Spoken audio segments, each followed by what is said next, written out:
Sometimes it can be helpful to have native speakers correct your English. I ate pizza last night.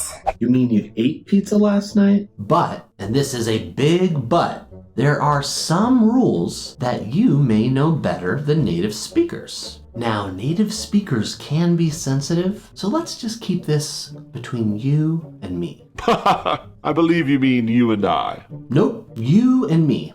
Oh, you poor thing. You see, my mummy used to slap my wrist every time I said you and me. So I'm quite certain it's you and I. I hate to say it, but your mummy was wrong.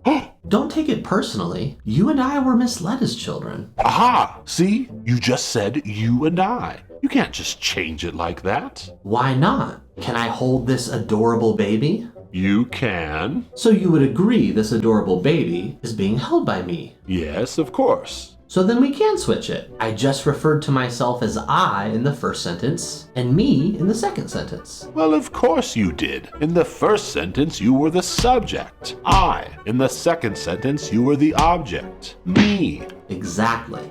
And that's why you and I can keep this between you and me. Now, in our experience, even some of the most educated native speakers get this rule wrong. So you're going to want to use this trick to get it right every time.